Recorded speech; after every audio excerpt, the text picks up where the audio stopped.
లూకాసు వార్తలోనికి రండి, 5వ అధ్యాయం 4వ వచనం చదవండి.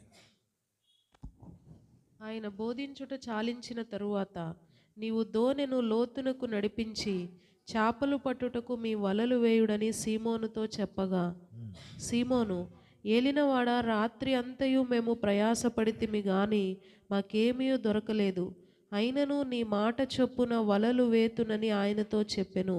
వారు అలాగు చేసి విస్తారమైన చేపలు పట్టిరి. దేవునికి స్తోత్రం కలుగును గాక. ఈ సంగతి మనకు తెలిసిందే. యేసు ప్రభు ఒకానొక రోజు బోధించుట చాలించిన తరువాత అక్కడ సీమోను పేతురుదైన ఒక పడవనెక్కి, అబ్బాయి నీ వలను వేయి, చేపలు పట్టు అన్నాడంట. దేవునికి స్తోత్రం. ఎప్పుడు? బోధించుట చాలించిన తరువాత. ఈ మాట మీరు గుర్తుపెట్టుకోండి. మనం ఏ పని చేసినా దానికి ముందు ఏ ఉండాలయ్యా అంటే, దైవజనుడు చేత దేవుని మాటలు మన ఇంట కానివ్వండి, ఆ ఫంక్షన్లో కానివ్వండి, ఆ వ్యవహారంలో కానివ్వండి, బోధించుట చాలించిన తరువాత మన పని ఏదైతే ఉందో అది మనం చేసుకోవాలి. అది బర్త్డే కార్యక్రమే కావచ్చు, ఇల్లు ఓపెనింగు కార్యక్రమే కావచ్చు, పెళ్ళే కావచ్చు, అలా రకరకాల ఫంక్షన్స్ ఉంటాయి కదా. అలా ఏ ఫంక్షన్ అయినా సరే ఆత్మీయమైన క్రమం ఏందయ్యా అంటే, బోధించుట చాలించిన తరువాత అప్పుడు భోజన కార్యక్రమాల్లోనికి వెళ్ళాలి. అది ఆత్మీయంగా దేవుడు మనకిచ్చిన క్రమం. ప్రార్థన లేకుండా, వాక్యం లేకుండా, దైవికమైన క్రమం లేకుండా ఆ భోజనాలు టైం అయిపోతున్నాయి కదా, ముందు ముగిచ్చేయండి. ఇది ఒక శాపగ్రస్తమైనటువంటి జీవితం. పేతురు గారి వృత్తి ఏంటి అని అంటే, వల వేసి చేపలు పట్టుకునేటటువంటి వృత్తి. ఆ వల వేసి చేపలు పట్టుకునేటటువంటి ఆ వృత్తి ఎప్పుడు ఆయన ప్రారంభించమన్నాడు? ఎప్పుడమ్మా? బోధించుట చాలించిన తరువాత, అంటే వాక్యం అయిపోయిన తరువాత. మన కార్యక్రమాలు ఎప్పుడు మనం ప్రారంభించుకోవాలి అంటే, వాక్యం అయిన తర్వాత. అంటే మొదటి ప్రాధాన్యత వాక్యానికి మనం ఇవ్వటం నేర్చుకోవాలి. దేవుని బిడ్డలముగా వాక్యానికి మనం ప్రాధాన్యత ఇవ్వాలి. మనం వాక్యానికి ప్రాధాన్యత ఇవ్వకపోతే వచ్చిన అన్యులు ఇస్తారా? ఏమండి? ఇప్పుడు మనం ఏదో పెట్టుకున్నాం ఇంటి దగ్గర కోటం, దేవుణ్ణి ఈ గూర్చి తెలియనటువంటి బిడ్డలు దొరికేది అక్కడేగా. అక్కడ మనం ఎక్కడ ఉండాలి? గారెలేసే కాడ కాదు ఉండాల్సింది. మనం ఎక్కడ ఉండాలి? చికెన్ పకోడీలు వేసే కాడ కాదు. మనం ఎక్కడుండాలి? బిర్యానీలు తెప్పించే కార్యక్రమాల్లో కాదు. అవన్నీ ముందే చూసుకుని వాక్యం దైవజనుడు చెప్పేటప్పుడు ముందు ఆ ఇంటోళ్ళు అక్కడ కూర్చోవాలి. ఇది క్రమం, నేర్చుకోండి. మనం ప్రార్థన పెట్టించి మనం గైరాదుల్లాగా అటు ఇటు తిరుగుతున్నాం అనుకో, వచ్చిన వాళ్ళు అక్కడ కూర్చుంటారా? ఏమంటే ఎడ్డు కొంటాకి వెళ్తాం చూసారు, సంత, ఆ సంతలాగా చేసేస్తారు. వాళ్ళు అక్కడ ఉండాలంటే ఎవరు ఉండాలండి? వాళ్ళని పిలిచినా చెప్పండి, మనం ఉండాలి అక్కడ. మనం అక్కడ వాక్యానికి ఏమి ఇవ్వాలి? ప్రాధాన్యత ఇవ్వాలి. ముగించుకుందాం బ్రదర్. 4 మాటలు విని, దైవజనుడు 4 మాటలు చెప్తారు. 4 మాటలు విన్న తర్వాత మన కార్యక్రమం మనం చేసుకుందాం అని ఎవరు చెప్పాలి? చెప్పండి ఎవరు చెప్పాలి? అది ఏర్పాటు చేసుకున్నటువంటి బిడ్డలే చెప్పాలి. ఆయన అక్కడ ఎంత ఇంపార్టెంట్ పనిలో ఉన్నాడో తెలుసా? వల రాత్రంతా ప్రయాసపడ్డాడు కానీ ఒక్క చేప కూడా పడలేదంట. రాత్రంతా ఎంత ప్రయాసపడినా సరే ఒక్క చేప కూడా పడని స్థితిలో ఉన్నాడు ఆయన. మరి ఆ స్థితిలో ఉన్నటువంటి ఆయన కూడా చేపలు పట్టడానికి వెళ్ళకుండా ఎప్పటి వరకు ఆగాడు? వాక్యం అయిపోయే వరకు మౌనంగా ఉన్నాడు. మీరు పట్టుకోవాలి దేవుని వాక్యాన్ని జాగ్రత్తగా. ఏమండి, ఇంటికి తీసుకెళ్ళడానికి కూడా అన్ని చేతి పరుగులు కూడా పడలా. మళ్ళీ కష్టపడలేదంటే రాత్రంతా కష్టపడ్డాడు. ఒక్క చేప కూడా పడలా. పడకపోయినా సరే వాళ్ళ అక్కడ పక్కన పెట్టి దైవజనుడు లేక యేసు ప్రభు వాక్యం చెప్తున్నాడు, ఈ టైంలో నేను వలేస్తే ఎట్లా? యేసు ప్రభు దేవుని మాటలు చెప్తున్నాడు, ఈ టైంలో నేను పని చూసుకుంటే ఎట్లా? యేసు ప్రభు ఇక్కడ దేవుని మాటల్ని అందిస్తూ ఉన్నాడు, ఈ టైంలో నేను వలెచ్చుకుని బిజినెస్కు పరిగెత్తే ఎట్లా? నాకు పడకపోయినా పర్వాలా, ఇప్పుడు వాక్యం చెప్పే టైంలో నేను వెళ్ళను. స్తోత్రం చెప్పండి. నాకు ఈ వారం రోజులు పని లేదేమో, కానీ వాక్యం చెప్పే పనిలో నేను పనికి వెళ్ళను. రాత్రంతా నేను కష్టపడినా సరే నాకు ఒక్క చేప పడలేదు, ఆ మాట వాస్తవమే. కానీ ఇది వాక్యం చెప్పే సమయం, వాక్యం అందే సమయం, దైవజనుడు దేవుని దగ్గర నుంచి ఒక మాటను తీసుకొచ్చే సమయం. ఈ సమయంలో నేను వలెచ్చుకుని వెళ్ళను, ఈ సమయంలో నేను కత్తించుకుని కోతకి వెళ్ళను, ఈ సమయంలో నేను వేరే వేరే వ్యవహారాల్లోనికి వెళ్ళను. ఈ సమయం ఏం చేస్తానంటే ఆయన వాక్యం వింటూ ఆయన దగ్గర ఉంటానంతే. అదేంట్రా, నీకు లేవు కదా, ఇంటికి తీసుకెళ్ళడానికి కూడా లేవు కదా, ఇక్కడ ఇప్పుడే రాక పని వచ్చింది, తెల్లారింది, ఎల్లు వలెచ్చుకుని వెళ్ళు, 4 చేతి పరికలైనా పడితే కనీసం ఇంటికన్నా తీసుకెళ్ళవచ్చు, ఎల్లను. రాత్రంతా కష్టపడితివయా, ఒకటి కూడా నీకు లేదు. నీకు కొత్త ఏమన్నా యేసుప్రభు వాక్యం, బోళ్ళన్న వాక్యాలు వింటావుగా. ఏమి పడని ఈ పరిస్థితుల్లో కూడా నీ వల వ్యాపారాన్ని, ఉద్యోగాన్ని ఆపుకొని ఇక్కడ కూర్చోవాలా? ఎలా మరి శాదస్యం ఎక్కువైపోతుంది నీకు. నేను వెళ్ళను. ఆయన వాక్యము చెప్పి చాలించిన తరువాత అప్పుడు నేను వెళ్తా. దేవునికి స్తోత్రం కలుగును గాక. ఈ నిబంధన నేర్చుకోండి ప్రియ దేవుని బిడ్డలారా. సంఘం అంటే ఏదో కాసేపు టైంపాస్ గడిపొచ్చేది కాదు. సంఘం అంటే నిబంధన కలిగిన సంఘం. మీకు తెలుసా సంఘ ప్రార్థనకి శక్తి ఉందని? తెలుసా? ఒకసారి పేతురు గారిని జైల్లో వేశారండి, ఉత్తుపుణ్యానికి తీసుకెళ్ళి. ఏది, యేసు ప్రభు గురించి 4 మంచి మాటలు చెప్తున్నాడని జైల్లో వేశారు. తాగబోయిచ్చే వాళ్ళని ఎప్పుడన్నా జైల్లో వేయరు మనోళ్ళు. సినిమాలకు తీసుకెళ్లే వాళ్ళని, షికారులు తీసుకెళ్లే వాళ్ళని జైల్లో వేస్తారు. నాకు తెలియదు కానీ బతుకును మార్చుకోరా, జీవితాన్ని మార్చుకోరా, పాపాన్ని వదులుకోరా, శాపంలోకి వెళ్ళి పడతావురా.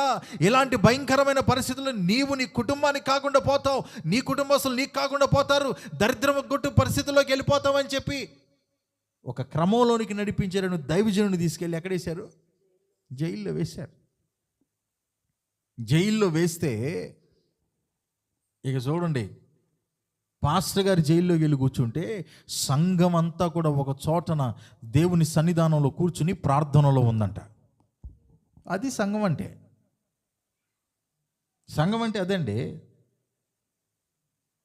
అయ్యగారు ఉన్నప్పుడు ప్రార్థన చేసి, అయ్యగారు ఎక్కడికైనా వెళ్ళినప్పుడు చక్కగా తలకింద దిండెట్టుకుని హాయిగా టీవీలు చూసేది కాదు సంఘం అంటే. కాదండి. దైవజనుడు మనకి, ఆయన మనతో ఉన్నప్పుడు ఏమి నేర్పించాడు? ప్రార్థన నేర్పించాడు. ప్రార్థన యొక్క ప్రాముఖ్యతను చెప్పాడు. పరిశుద్ధాత్మలో ఏ విధంగా ఎదగాలో చెప్పాడు.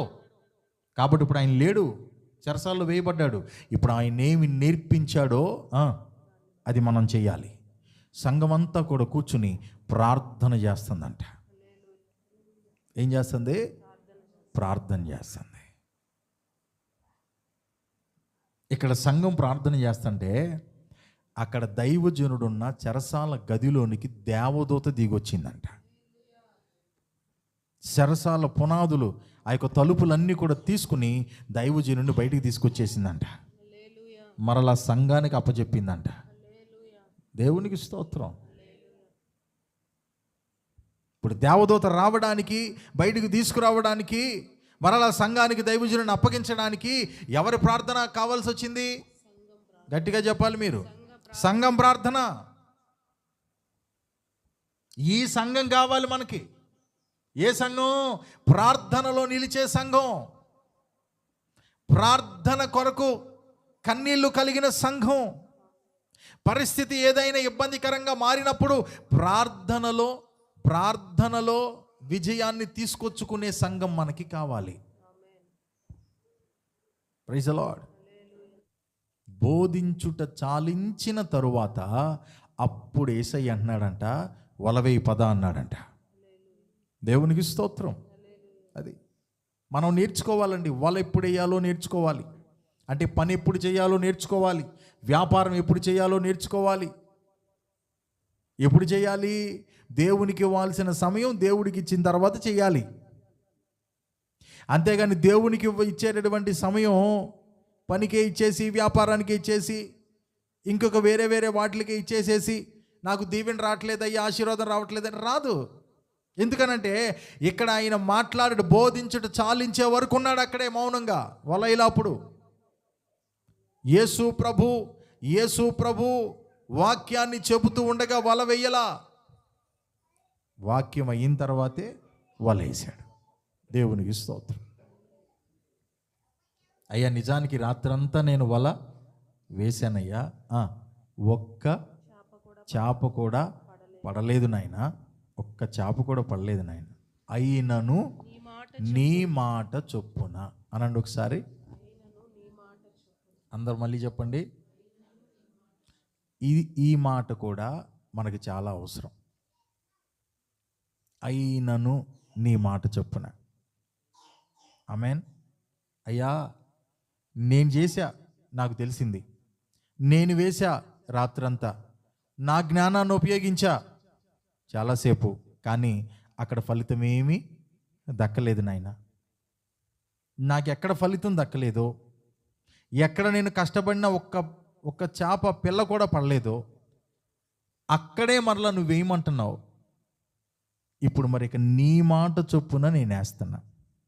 ఇదివరకు ఈ వలని నా జ్ఞానంతో నేను వేసా, ఇదివరకు ఈ వలని నాకున్న నైపుణ్యతతో నేను వేశా, ఇదివరకు ఈ వలని నాకు తెలిసిన పాండిత్యంతో వేశా.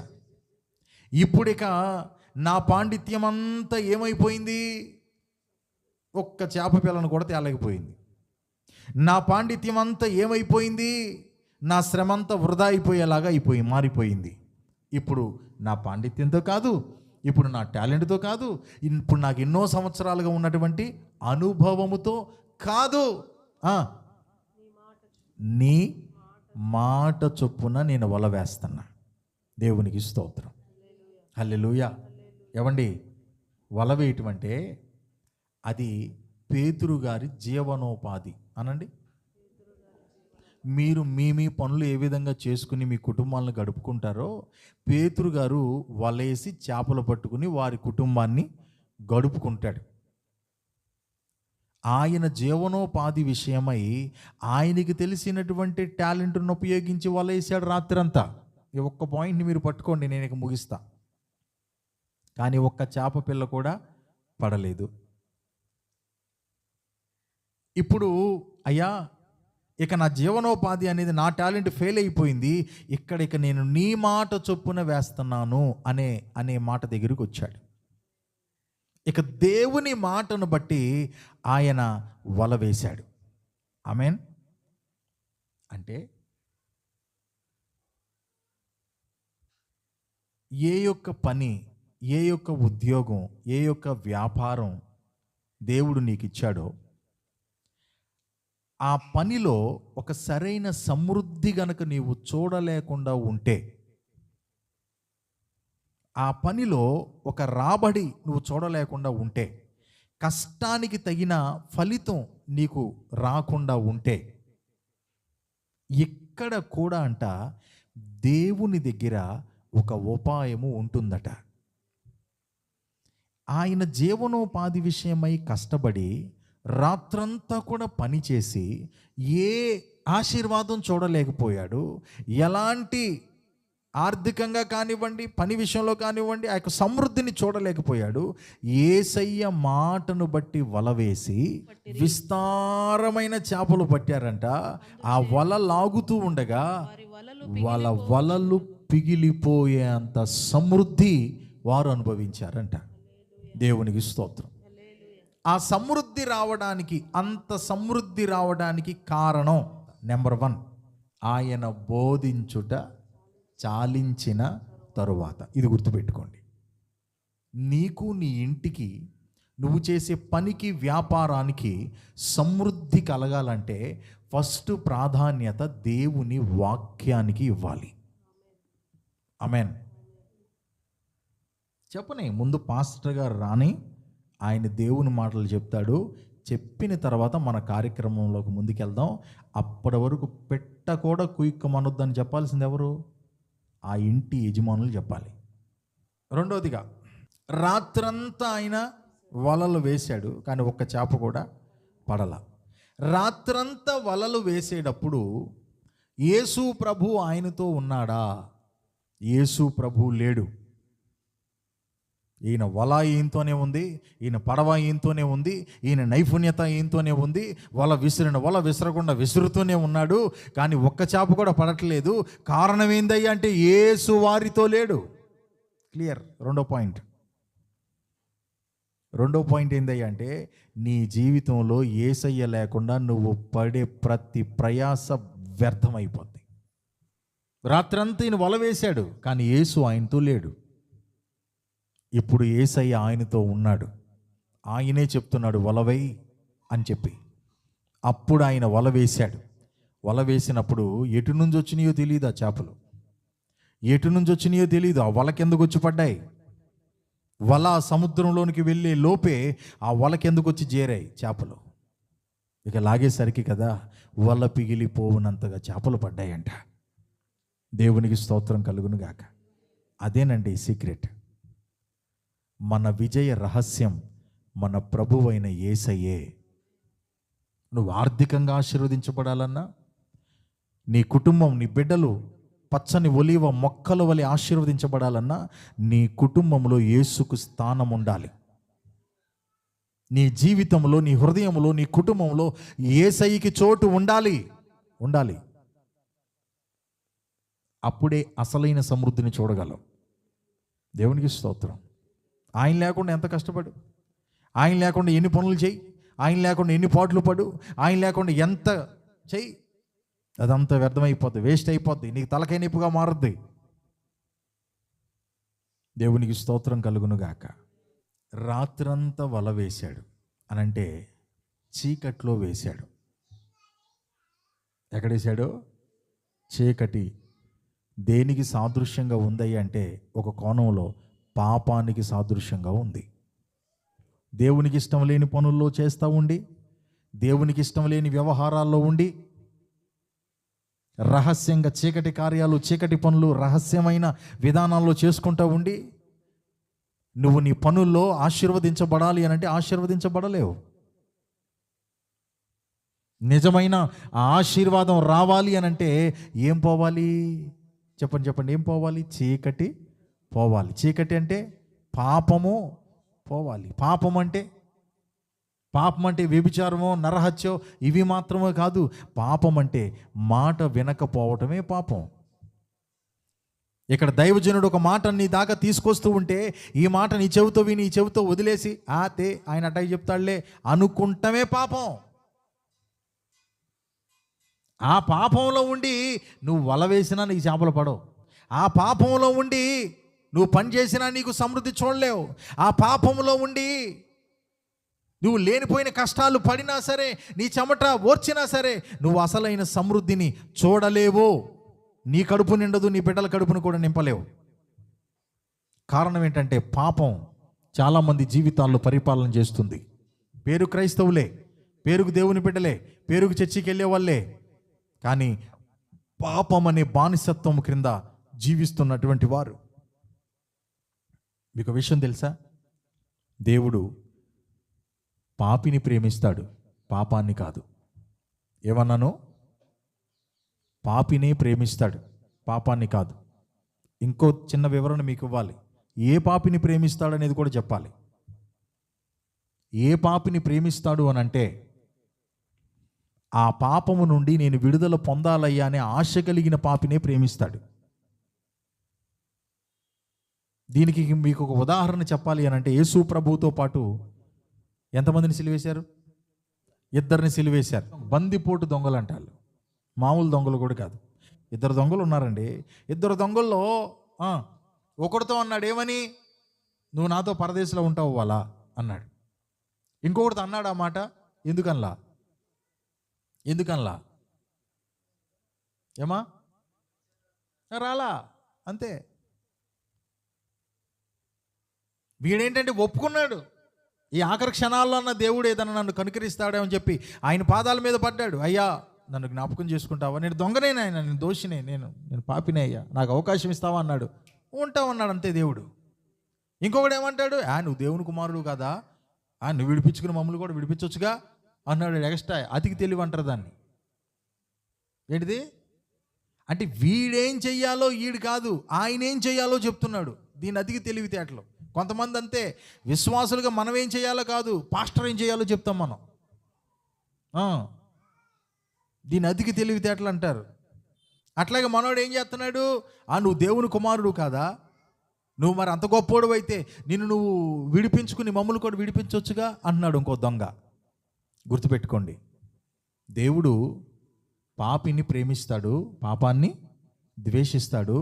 ఆ పాపులలో కూడా ఎవరిని పడితే వాళ్ళని ఎత్తిని ఎక్కించుకోడు. గుర్తుపెట్టుకోండి, ఎవరినైనా హత్తుకుంటాడో తెలుసా? ఈ పాపం నాకు వద్దయ్యా, ఈ లోకం నాకు వద్దయ్యా, ఈ జీవితం నాకు వద్దయ్యా, ఇక ఈ దారిద్ర్యం నాకు వద్దయ్యా, దీని నుంచి నేను ఇక విడుదల పొందుతానయ్యా, నాకు ఒక అవకాశం అవ్వా అనే పాపి ఉంటాడే, ఆ పాపిని ఎక్కించుకుంటాడు మీద, ఆ పాపిని హత్తుకుంటాడు, ఆ పాపిని ఎత్తుకుంటాడు, ఆ పాపిని కడుక్కుంటాడు. తెలుసో తెలియకో ఆ బుర్ర తొక్కానయ్యా, తెలుసో తెలియకో ఆ మకిలు అంటించుకున్నానయ్యా, తెలుసో తెలియకో ఆ పేడలో పడ్డానయ్యా, నన్ను కడిగయ్యా, ఇంకొకసారి వెళ్ళను అని అంటే వాడిని కడుగుతాడు. అంతేగాని నా పేడే బాగుందయ్యా, కమ్మగా ఉంది వాసన. పందికి ఏం బాగుంటుంది ఏమా? ఒక ఆయన అంట పాపం, అమెరికా ఆయన, భలే ఉంది ఈ పంది, ముద్దుగా మూతి ఇట్ట అంటా ఉంటే భలే ఉందని చెప్పి తీసుకెళ్ళి శుభ్రంగా కడిగి దానికి అన్నం పెట్టి సోఫాలో కూర్చోపెట్టాడు అమెరికాలో. ఈ లోపు ఈయన కాస్త వాష్రూమ్కి వెళ్ళొద్దామని వాష్రూమ్కి వెళ్ళొచ్చేలోపు పంది లేదు అక్కడ, లేదు. చక్క పొందెళ్ళి కడిగాడు దాన్ని. అటు తెల్ల పందులు ఉంటాయిలే, పొందెళ్ళి కడిగి చక్కగా ఆ సోఫాలో కూర్చోబెట్టి ఏసీ దానికి ఫ్యాన్ వేసి కూలర్ పెట్టి ఉండమ్మా అన్నాడు. అదేంటిది? పంది.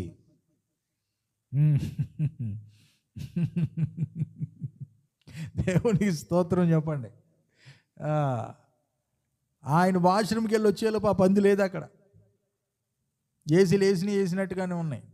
ఏదిరా ఈ పంది అడగపోయిందిరని చెప్పి ఎదుగుతే ఎదురుగుండా ఉందంట ఒక బురుగుంట, దరిద్రమైన పాడిద్రపోయిన మురుగుంటుంటే దాంట్లో పొరులుతుందంట. ఇది అసలు దాంట్లో ఎంత హాయిగా ఉంది, అబ్బా ఎంత కమ్మనవసనం, అబ్బా ఎంత బాగుంది. ఆ పాడిద్ర పొడి తీసుకెళ్ళి చూడు ఇంట్లో పెట్టాడు, ఏసీలో పెట్టాడు. నన్ను పనికి మాలినాడు. నాకు ఈ బురద వాసన హాయిగా ఉంటుంది. అబ్బా ఎంత బాగుందో అని ఆ తలకాయ ఇట్టని, ఇది ఇట్టని, అట్టని, ఇట్టని. ఎందుకు? అది పంది, దాని బతుకంతే. దానికి ఆ కంపే ఇంపు, ఆ కంపులో ఉంటేనే హాయిగా ఉంటుంది. అట్లాంటి దాన్ని దేవుడు నెత్తి మీద ఎక్కించుకోవడము. మీరేదో అనుకున్నారు.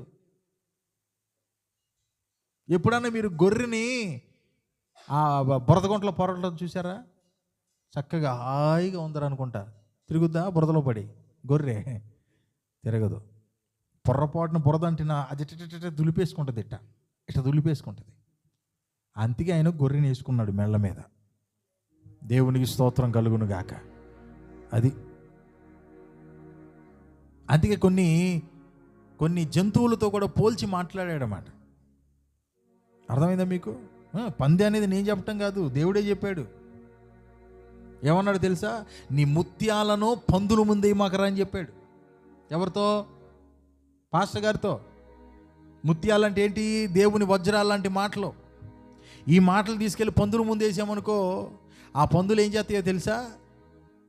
ఆ పందులు ఏం చేస్తాయి అంటే ఆ ముత్యాలను కాలుతో తొక్కేస్తాయి అంట. కాలుతో తొక్కేసి చెప్పినోడిని కరిచేస్తాయి అంట. మీరు వాక్యం చదువుకుంటే అర్థమవుతాయి ఇవన్నీ మీకు. నేను చెప్తుంటే ఏదో కాదు, చాలా తయారైన ఇట్లాంటియే. చెప్పే మాటలనేమో కాలుతో తొక్కేసేది, చెప్పినోడేమో కరుస్తూ ఉండేది. అది వాళ్ళని ఏం చెప్పటం కాదు, యేసుప్రభు అప్పుడే చెప్పేశాడు. ఎందుకంటే అది పంది జాతికి సంబంధించిందిరా కుమారుడా, అది గొర్రె కాదు. గొర్రె అయితే వల్లబడద్ది, గొర్రె అయితే లోబడద్ది, గొర్రె అయితే పశ్చాత్తాపంలోకి వస్తుంది, గొర్రె అయితే పాపాన్ని వదిలించుకుంటుంది, గొర్రె అయితే బుర్రద కాళ్ళ కంటితే దాన్ని వదిలించుకునేదాకా దానికి మనశ్శాంతి ఉండదు. అది గొర్రె కాదు, అది పంది. దానికి బురదే ఇష్టం.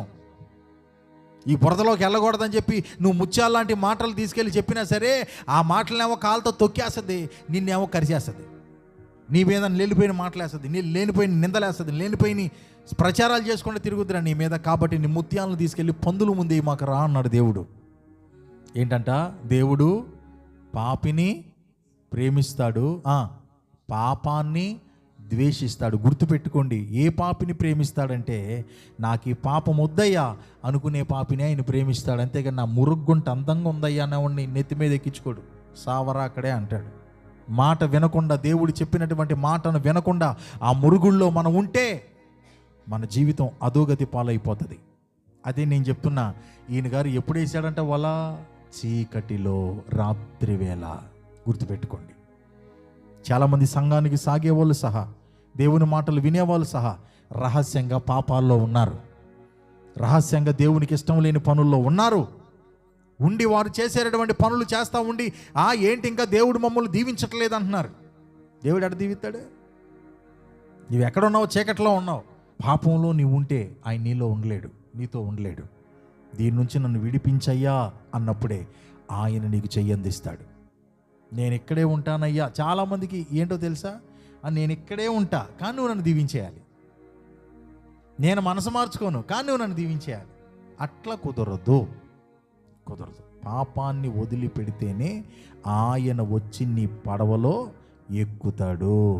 దేవునికి స్తోత్రం. ఆయన వచ్చి పడవలో ఎక్కిన తర్వాత ఆయన అన్నాడు, ఇదిగో వలవే, ఇప్పుడే వల అంటున్నాడు. చీకటి పోయింది, రాత్రి తీరిపోయింది, పాపం పోయింది. పోయిన తర్వాత అంటున్నాడు, ఇప్పుడే వల. అప్పుడు వేసాడంట వల. ఎన్ని చేపలు పడినాయి? విస్తారమైన సమృద్ధి, విస్తారమైన ఆశీర్వాదం, విస్తారమైన జీవితం. ఏమండి, 2025వ సంవత్సరం అంతా ఒకవేళ పాపం అనే చీకటిలోనే వెళ్ళిపోయిందేమో. ఆమేన్. పాపం అనే చీకటిలోనే వెళ్ళిపోయిందేమో. దేవుడు పాపాన్ని కడుక్కోవడానికి మరొక సంవత్సరాన్ని ఇస్తున్నాడు. ఆమేన్. పాపం నుండి విడుదల పొందడానికి దేవుడు ఒక సంవత్సరాన్ని ఇస్తున్నాడు.